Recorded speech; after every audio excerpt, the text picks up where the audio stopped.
본문을 보시고 함께 큰 소리로 봉독합니다. 거기 38회 된 병자가 있더라. 예수께서 그 누운 것을 보시고 병이 벌써 오랜 된 줄을 아시고 이르시되 내가 낫고자 하느냐? 병자가 대답하되 주여, 물이 움직일 때에 나를 못에 넣어주는 사람이 없어 내가 가는 동안에 다른 사람이 먼저 내려가나이다. 예수께서 이르시되 일어나 내 자리를 들고 걸어가라 하시니 그 사람이 곧 나아서 자리를 들고 걸어가니라. 아멘.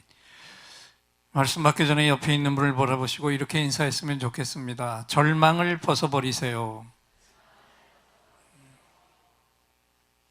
어떤 부자가요, 3명의 아들을 두고 살았는데 세상을 떠나기 전에 제일 지혜로운 아들에게 자기의 사업을 물려주고 싶어 했어요. 그래서 세 아들에게 각자 10만 원씩 주면서 우리 집 안방을 가득 채울 물건들을 좀 찾아오느라 그랬어요. 저녁이 되니까 큰 아들이 건초더미를 술에 가득 싣고 왔어요. 그걸 본 아버지가 실망하면서 그냥 앞마당 구석에 내려놓아라 그랬어요. 조금 있더니 둘째 아들이 오는데 이 친구는 또 솜뭉치를 가득 싣고 왔습니다. 실망한 아버지가 그건 뒷마당에다 놓으라 그랬죠. 그리고 나서 마지막으로 셋째 아들이 왔는데 빈손으로 왔습니다. 넌 왜 빈손으로 들어왔니? 셋째 아들이 대답을 했어요. 가다가 불쌍한 사람을 만났어요. 그래서 밥 사 먹이고 옷 사 입히고 나니까 돈이 500원밖에 남지 않았어요. 그래서 저는 할 수 없이 그 돈으로 이 양초를 사가지고 왔습니다. 그리고 불을 밝혔어요. 어떻게 됐을까요? 그 방 안이 촛불 하나지만은 밝혀졌습니다. 당연히 이 아들에게 아버지의 모든 사업을 물려줬다고 하는 얘기입니다. 여러분, 이 막내 아들이 다른 두 형들과 달랐던 게 뭐였을까? 뭐가 다른 겁니까? 이 막내 아들에게는 긍휼의 마음이 있었습니다. 할렐루야. 우리 하나님이 우리를 창조하실 때 우리에게 하나님의 형상을 부어주시고 하나님의 영을 부어주셨습니다. 그때 그 하나님 형상 속에 바로 하나님의 긍휼의 마음이 들어있었던 거예요. 긍휼이 무엇입니까? 나를 지으신 하늘 아버지의 마음으로 모든 환경과 모든 사람들을 바라보는 마음이죠. 이 마음이 충만한 사람들은 오늘도 이 땅 속에 살지만 주님의 모습을 이 땅 위에 속속히 드러내면서 영광의 삶을 살아가고 있습니다. 오늘 우리는 봉독한 말씀 속에서 바로 이 긍휼의 원천이 되시는 우리 주님을 바라볼 수가 있는 것이죠. 오늘 성경을 보니까 예루살렘 성전에 양문이라는 문이 있었습니다. 수요일 저녁에 나오신 분들은 자세하게 성전의 여러 가지 문에 대한 설명을 했는데, 자, 이스라엘 70년 동안 바벨론 포로로 끌려갔다가 돌아온 포로들이 성전을 다시 수축하면서 제일 먼저 손댄 것이 양문이에요. 이 양문을 왜 먼저 그렇게 했을까요? 양문은 다른 게 드나드는 문이 아니라 하나님 앞에 제사 드릴 제물이 들어있는 양과 소가 드나드는 문이었습니다. 그럼 굉장히 상징적인 얘기 아닙니까? 자, 우리가 70년 동안 포로 생활한 이유가 뭐냐? 우리의 예배가 무너졌기 때문이다. 하나님을 예배해야 되는데 우상을 섬기다가 이 나라가 이민족이 됐다, 이 꼴이 됐다. 그러니 우리는 제일 먼저 예배를 회복해야 되겠다라고 하는 의지가 양문을 먼저 수축하는 거예요. 그런데 그 양문이라는 문 곁에 작은 연못이 하나 있었습니다. 우리가 잘 아는 베데스다라고 하는 연못인데 이곳에는 병자들이 들끓고 있었다 그랬어요. 오늘 성경 보니까 소경들, 다리 저는 사람들, 또 피의 병을 가진 사람들과 각색 병자들이 항상 그곳에 모여 있었습니다. 이유는 뭐라고 되어 있습니까? 그 물이 가끔 한 번씩 진동을 일으키는 분이다. 아마 온천수가 아닐까, 용천이 되는 그런 물이 아닐까 싶은데, 중요한 것은 그렇게 물이 움직일 때 제일 먼저 그곳에 뛰어 들어가는 자는 그가 어떤 병에 걸렸든지 그 병이 나아버렸다는 것입니다. 그러다 보니까 고침을 받겠다는 수많은 병자들이 너도 나도 모여들었습니다. 그래서 그 연못의 이름이 베데스다, 자비의 집이라는 이름이었습니다. 어려움을 당한 자에게 자비가 덮여지는 곳이었어요. 바로 그 연못에 오늘 성경을 보면 38년 된 병자가 있었다 그랬죠. 어떤 병인지는 모르겠습니다. 그러나 치유받기 힘든 불치병을 앓았던 사람, 그리고 38년이라면 평생 동안을 그 병을 짊어지고 산 사람이었습니다. 그런데 그는 아무도 나를 도와주는 사람이 없었다고 한탄을 했죠. 한마디로 말하면 사랑하는 가족과 친구들로부터, 모든 사람들로부터 버림을 받은 사람이 분명했다는 것입니다. 오랜 병에 효부 없다고 사랑하는 가족도 긴 병을 앓고 있는 그를 포기해버린 거죠. 친구들도 버린 사람입니다. 세상이 버린 사람, 더 정확히 말하면 세상 모든 것으로부터 버림받은 참담한 자가 바로 이 병자였어요. 그런데 여러분, 모든 사람들이 가족까지 버린 그 사람을 찾아와 주신 분이 계시죠. 우리 주님이셨습니다. 주님은 허구 많은 병자 가운데서 그를 직접 찾아와 주셨고, 만나 주셨고, 그리고 물으십니다. 내가 낫고자 하느냐? 그러자 간절한 소망을 이 환자는 탄식과 함께 주님께 토해 놓았죠. 주여, 물이 움직일 때 나를 못에 넣어줄 사람이 없어서 내가 가는 동안에 언제나 다른 사람이 먼저 들어가고 맙니다. 세상에서 아무도 돌봐줄 사람이 없는, 더 나아가서는 하나님으로부터도 나는 버림을 받았다는 절망과 탄식, 원망의 소리를 내뱉는 것입니다. 그러자 주님이 그 환자를 향해서 부드럽게 말씀하십니다. 일어나 내 자리를 들고 걸어가라. 할렐루야. 일어나 내 자리를 들고 걸어가라.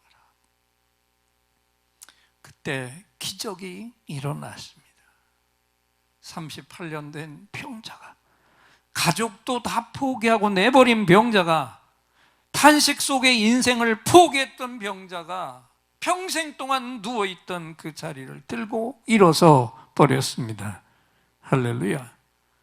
마치 한 편의 드라마를 보고 있는 것 같지만 이것은 역사적인 사실이었고 주님이 실제로 행하신 기적이었어요.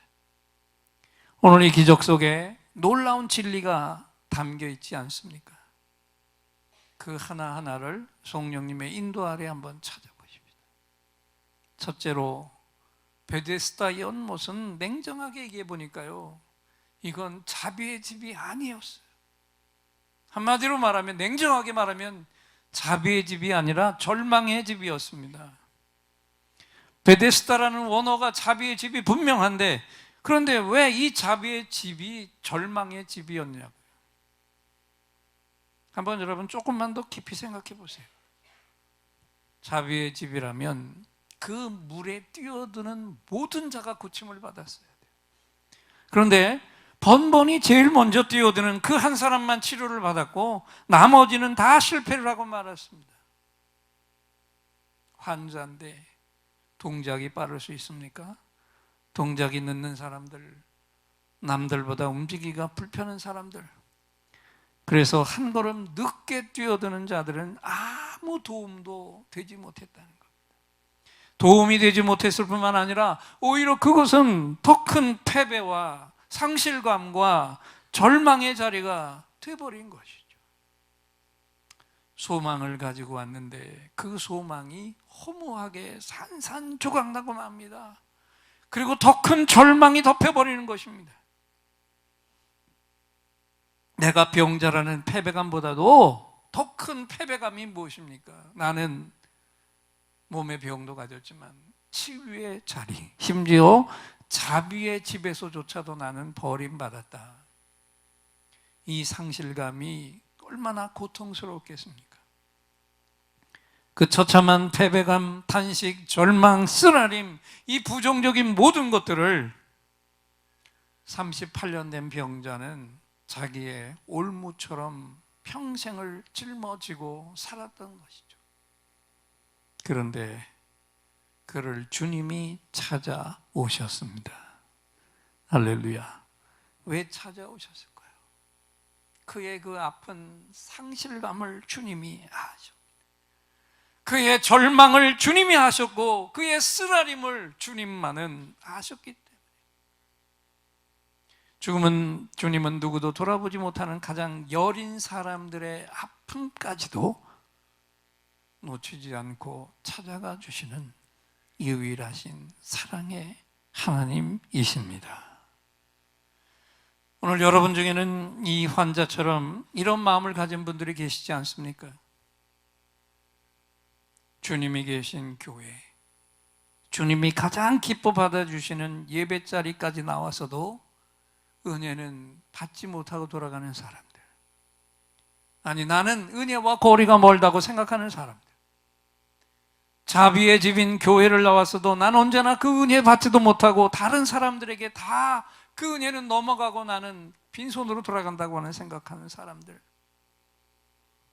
남들은 은혜 받고 기쁨, 눈물, 콧물 흘리는데 난 언제나 맹숭맹숭 멀뚱멀뚱 자리만 지키고 있다가 간다고 생각하는 사람들, 남들은 은혜가 느껴지는데 나는 전혀 은혜의 온기조차도 느껴지지 않으니 난 왜 이럴까? 언제나 예배 자리에서 실망만 하고 돌아가는 사람들, 남들은 말씀을 받으며 찔림을 받는다고 하는데 나는 왜 내 가슴에 진동 하나 없을까? 탄식하는 사람들, 남들은 말씀을 들으면서 아멘, 아멘 고개를 끄덕이는데 왜 나는 그런 동의가 일어나질 않을까? 안타까워하는 사람들, 지금 이 시간에도 하나님의 은혜가 우리 속에 잔잔하게 소용돌이치고 있는데 나와는 전혀 관계가 없다고 생각되는 분이 혹시 이 자리에 있습니까? 남들은 다 기대 속에 말씀 받고 있는데 나는 그런 마음 기대조차도 일어나지 않는 마치 이방인처럼 이 자리에 앉아 있는 분이 있습니까? 만약 그렇다면 그런 내가 누구입니까? 오늘 이 38년 된 병자가 바로 다른 사람이 아닌 나일 수 있지 않게, 예배 속에서 은혜의 물이 진동하고 있는데 나는 그 은혜 속에 잠길 수 없다면 내가 바로 이 38년 된 그 병자가 아니냐.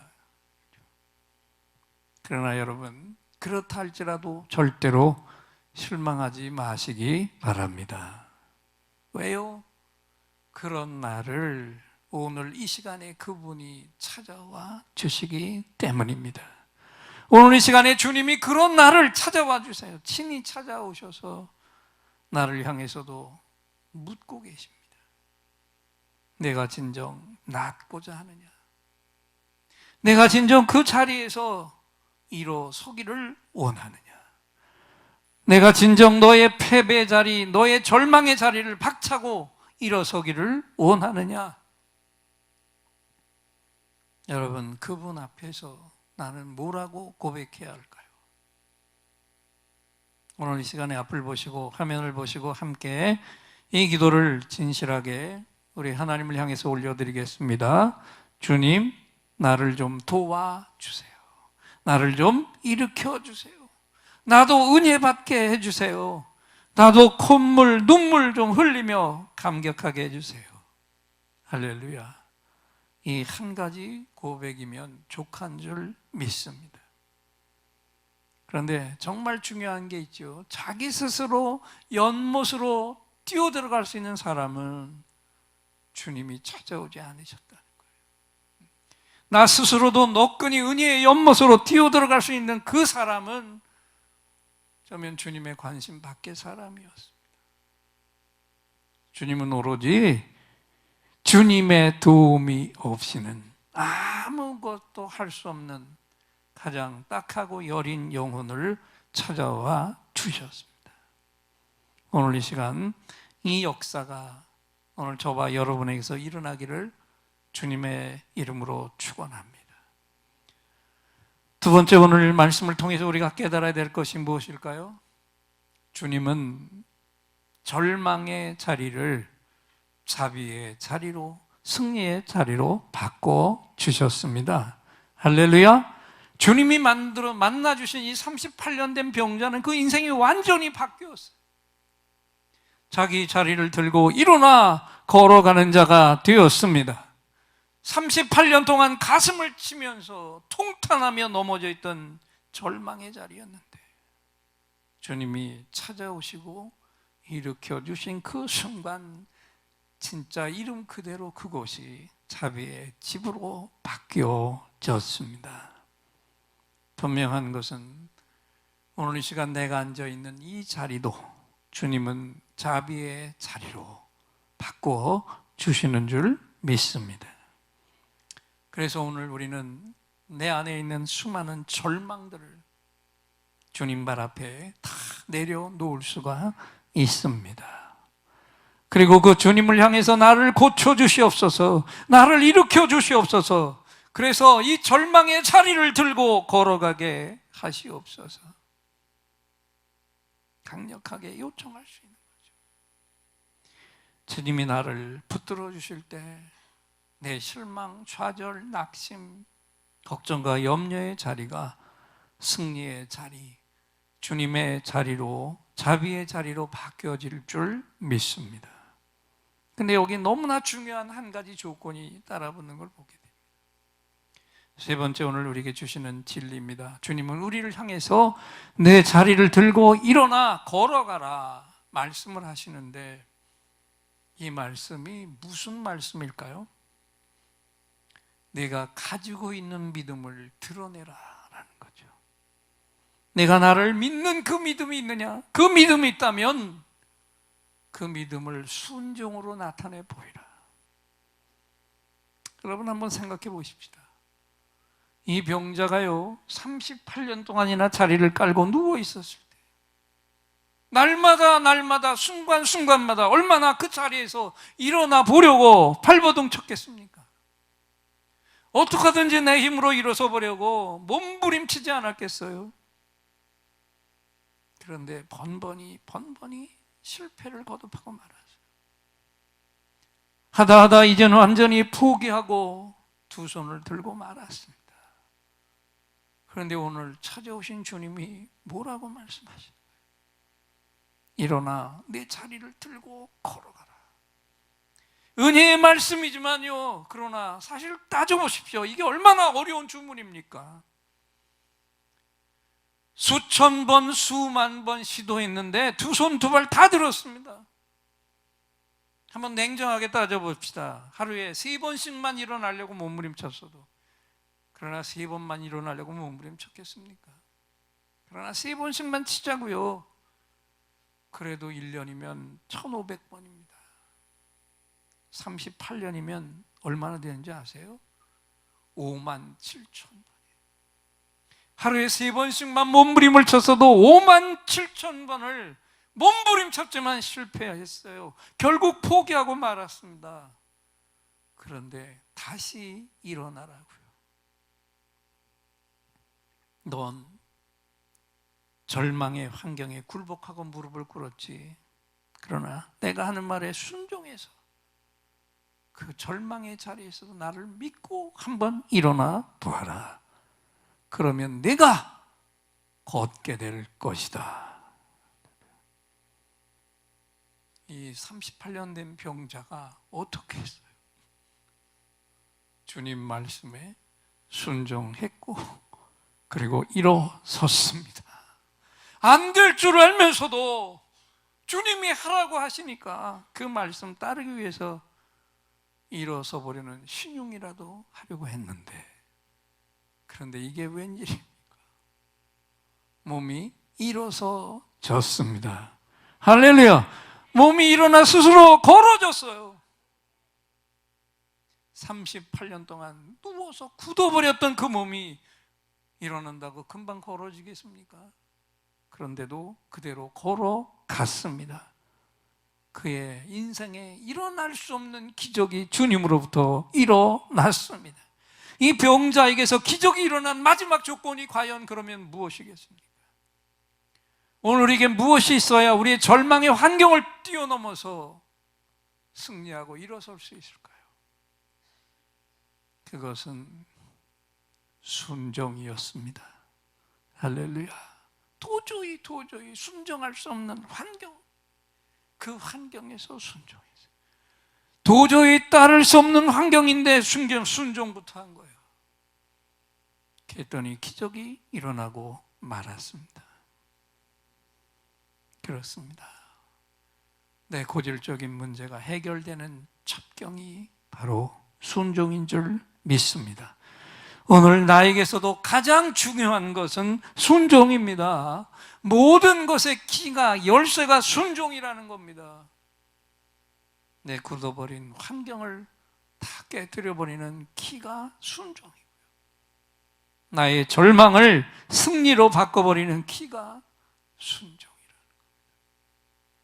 오늘 저와 여러분이 당하고 있는 어려움, 특히 이 교회가 뛰어넘어야 될 가장 중요한 열쇠도 온전한 순종인 줄 믿습니다.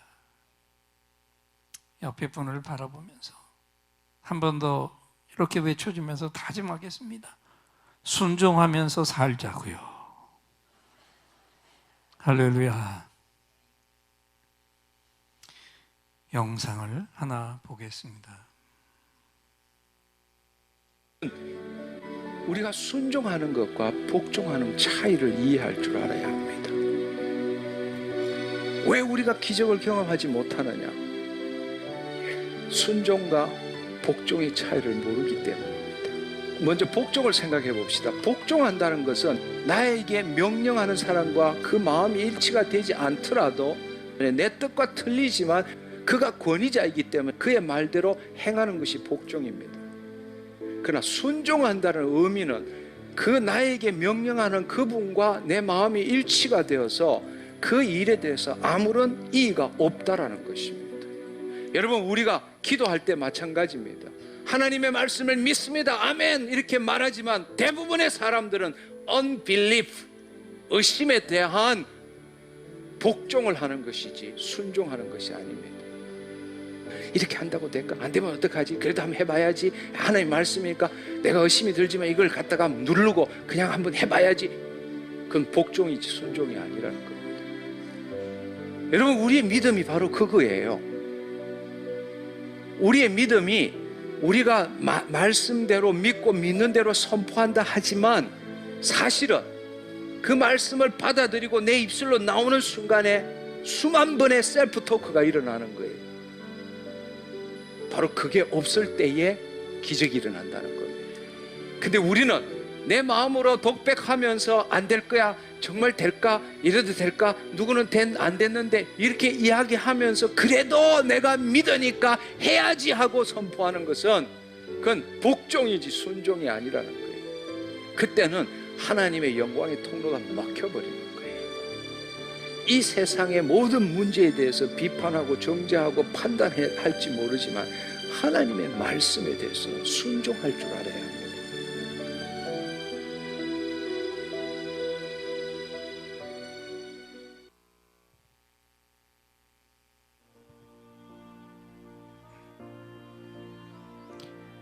예, 눈을 감겠습니다. 복종은 상대방 뜻에 동의가 없이 따르는 것이고, 순종은 상대방 뜻에 동의를 하고 따르는 근본의 차이가 있고, 그런 순종은 기적을 일으킨다고 했습니다. 지금 이 시간에 이 자리에 앉아서 기적이 필요한 분들, 나의 삶을 진지하게 돌아보십시오. 그동안 나는 하나님 뜻에 도움이 없이 억지로 복종만 하는 신앙이 아니었나요? 오늘 이 말씀을 깨달으면서 말씀처럼 하나님 뜻에 전적으로 동의하고 그리고 기쁨으로 순종할 마음이 일어나도록 이 시간 주님께 도움을 요청하고 싶지 않습니까? 이 시간 잠시 동안 그렇게 복종이 아니라 순종할 수 있도록, 하나님이 말씀하시면 억지로 순종하는 것이 복종이 아니라 그 뜻에 동의하고 순종할 수 있도록 도와주시옵소서. 이 기도를 침묵 속에 한번 하나님을 향해서 올려드려 보십시다. 아버지요,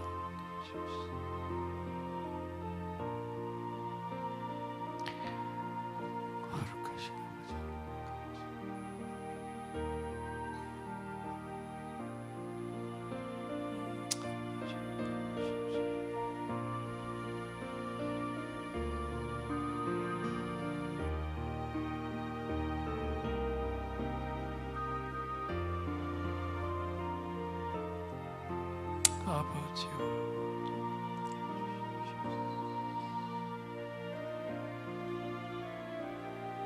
온전한 순종, 하나님 뜻에 동의할 수 있도록 함께 하여 주시옵소서.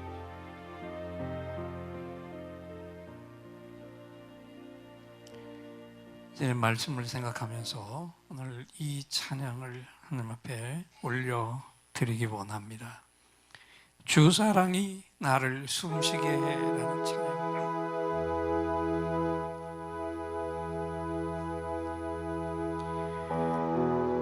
주 사랑이 나를 숨쉬게 해 세상 그 어떤 어려움 속에도 주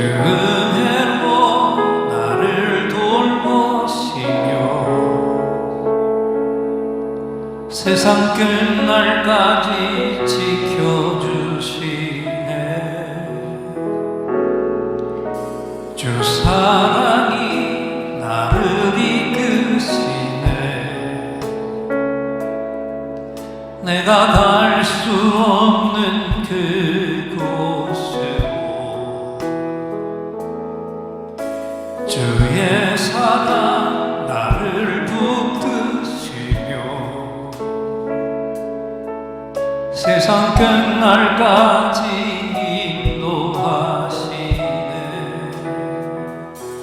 주님만이 내 아픔 아시며 주님만이 내 맘 어루만지네. 어느 누구도 나를 향하시 주님의 사랑을 끊을 수 없네. 주님만이 내 능력이시며 주님만이 나의 구원이시네. 어느 누구도 나를 향하시 주님의 사랑을 끊을 수 없네. 이 두 손을 가슴에 얹고 주 사랑이 나를 숨쉬게 해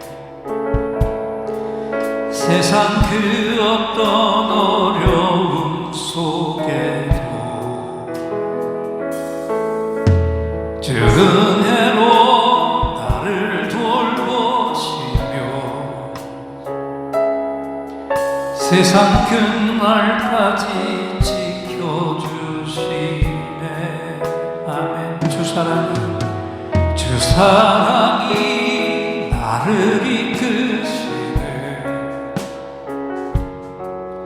내가 갈 수 없는 그곳으로 주의 사랑 나를 붙드시며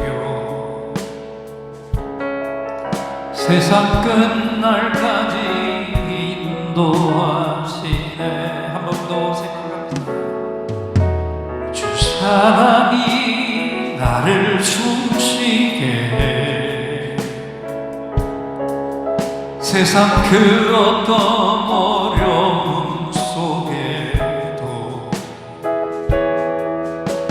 주 은혜로 나를 돌보시며 세상 끝날까지 지켜주시네. 나를 이끄십니다. 주 사랑이 나를 이끄시네. 내가 갈 수 없는 그곳으로 주의 사랑 나를 붙드시며 세상 끝날까지 인도하시네. 두 손 높이 드시고 주님만이 내 아픔 아시며 주님만이 내 맘 어루만지네. 어느 누구도 나를 향하시 주님의 사랑을 끊을 수 없네. 주님만이 내 능력이시며 주님만이 나의 구원이시네. 어느 누구도 나를 향하시 주님의 사랑을 끊을 수 없. 한 번 더 주님만이 내 아픔 아시며 주님만이 내 맘 어루만지네. 어느 누구도 나를 향하시 주님의 사랑을 끊을 수 없네. 주님만이 내 능력이시며 주님만이 나의 구원이시네. 어느 누구도 나를 향하시 주님의 사랑을 끊을 수 없네.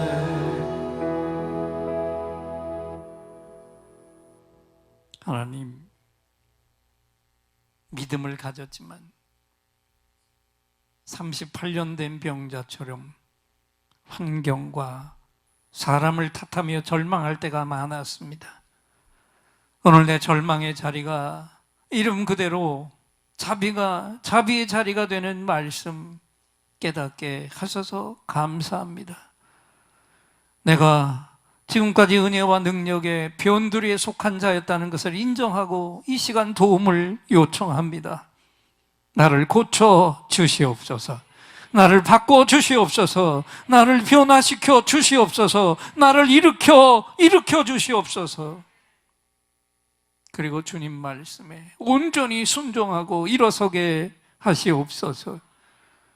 소극적인 믿음 생활의 자리, 하루하루 땜쟁이 신앙생활의 자리를 들고 일어나게 하시고 늘 옆에 사람만 바라보고 의지하고 걸어온 고질적인 신앙의 자리를 박차고 일어나 이젠 은혜의 변두리가 아닌 은혜의 중심 자리에 서는 종이 되게 하시옵소서.